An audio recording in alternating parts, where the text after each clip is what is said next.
I'm now going to show you how to cook duck breasts using the direct grilling method and the fusion. I think they work really well on a barbecue. You just got to be careful because obviously one side has got the fat on it and the other side doesn't. What I've done, I've taken the coal and just moved it to this side.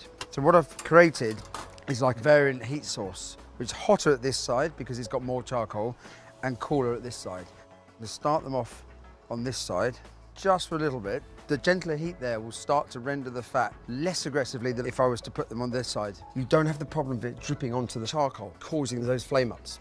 And I'm just going to move them back to here. You should be able to hear fats starting to render, sizzling, making that noise. Now I'm going to use the same technique that I would use for cooking steak, for cooking burgers, any cut of meat that's not too thick, and that is just keep flipping the meat.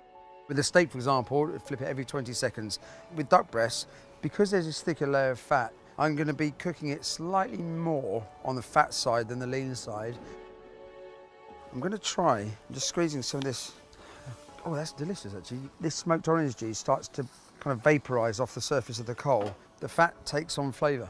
So you'll get this sort of toffee, caramel, orange flavor to the skin. Orange and thyme, fantastic together. And again, this is the benefit of having an area that's got different levels of heat. If the fire was really, really hot, I probably wouldn't do this, but you can see if you look in here, the thyme's smoking, but it's not burning yet, so the essential oils are coming out of the leaves. Again, its fat will take on the flavors. So now these are ready, I can either rest the duck breasts on a rack or can actually rest on that area. These are fantastic to do with this technique. If you've got something like that, you don't need 5 other cuts of meat. Just focus on doing one thing really well. And with this, you can do it in the most enjoyable way.